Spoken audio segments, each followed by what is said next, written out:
Perkenalkan, nama saya Tia Resya Medina dari kelas 11 IPS 4. Di sini saya akan membahas tentang tokoh pahlawan yaitu Siti Walidah.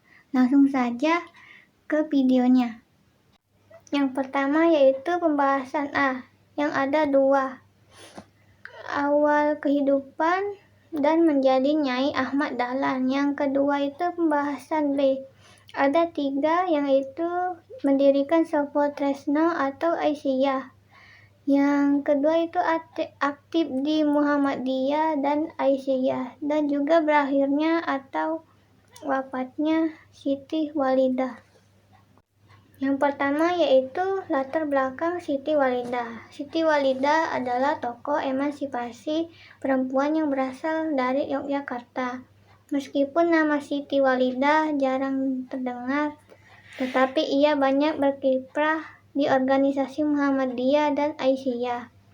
Semasa hidup, Siti Walidah memperjuangkan kesetaraan dan rasa adil untuk perempuan melalui berbagai cara, seperti pendidikan dan keagamaan.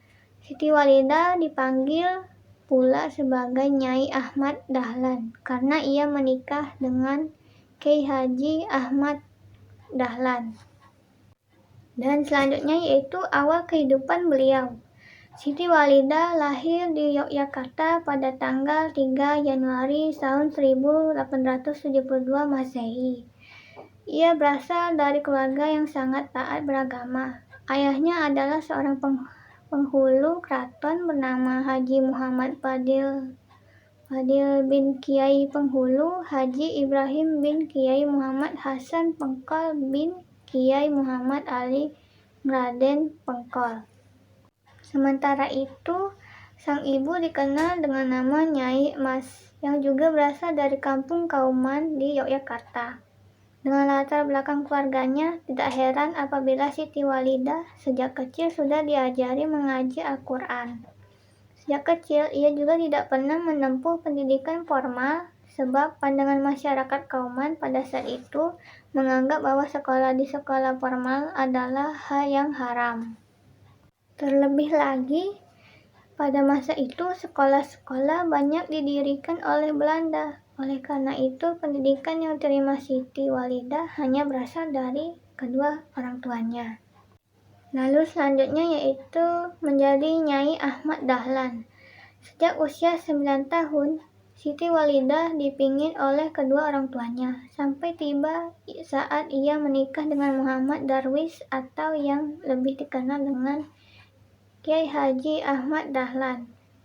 Kyai Haji Ahmad Dahlan menikah dengan Siti Walidah pada tahun 1889. Yang baru berusia 17 tahun, sedangkan Ahmad Dahlan berusia 21 tahun. Sejak menikah dengan Ahmad Dahlan, Siti Walidah lebih akrab disapa dengan Nyai Ahmad Dahlan. Pernikahan mereka dikaruniai 6 orang anak, yaitu yang pertama Johanna pada tahun 1890. Yang kedua yaitu Haji Siraj Dahlan pada tahun 1898. Yang ketiga Siti Bursyah Islam tahun 1903. Dan yang keempat Haji Siti Aisyah Hilal tahun 1905. Yang kelima Irfan Dahlan tahun 1907. Yang terakhir Siti Zuhara Mashkur pada tahun 1908. Siti Walidah memang bukan istri satu-satunya Ahmad Dahlan, karena sebelumnya ia sudah pernah menikah dengan Nyai Abdullah. Dengan demikian, pernikahan Ahmad Dahlan dengan Siti Walidah bukan perkawinan pertama. Namun Siti Walidah memang satu-satunya istri yang paling lama mendampingi Ahmad Dahlan, sampai ia wafat. Oleh karena itu juga, hanya Siti Walidah yang mendapat sebutan Nyai Ahmad Dahlan.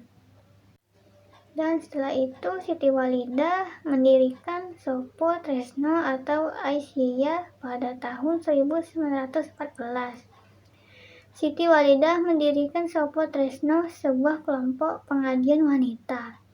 Pada masa itu, kegiatan Sapotresna hanyalah pengkajian agama yang disampaikan secara bergantian oleh Siti Walidah dan suaminya, Ahmad Dahlan.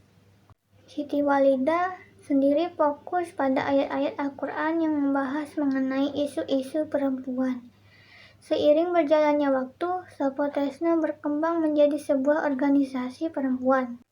Awalnya, proposal pengajuan Sapotresna sebagai sebuah organisasi ditolak. Kemudian, mereka memutuskan untuk mengganti nama Sapotresna menjadi Aisyah, yang berasal dari nama istri Nabi Muhammad, yaitu Aisyah. Setelah berganti nama, kelompok ini pun diresmikan pada tanggal 22 April 1917, yang diketuai oleh Siti Walidah. 5 tahun kemudian, Aisyah menjadi bagian dari organisasi Muhammadiyah. Lalu beliau juga aktif di Muhammadiyah dan Aisyah. Setelah Kiai Haji Ahmad Dahlan meninggal dunia pada tahun 1923, Siti Walidah masih terus aktif di Muhammadiyah dan Aisyah. Pada tahun 1926, Siti Walidah memimpin Kongres Muhammadiyah yang ke-15 di kota Surabaya, di Jawa Timur. Ia menjadi wanita pertama yang memimpin konferensi itu. Hingga tahun 1934, Siti Walidah masih terus memimpin Aisyah. Aisyah sangat dilarang beroperasi pada masa pendudukan Jepang di Indonesia, tepatnya pada 10 September tahun 1943. Meskipun saat itu sudah tidak lagi memimpin Aisyah, Siti Walidah masih terus berjuang menjaga para siswanya dari paksaan untuk menyembah matahari seperti yang diperintahkan Jepang.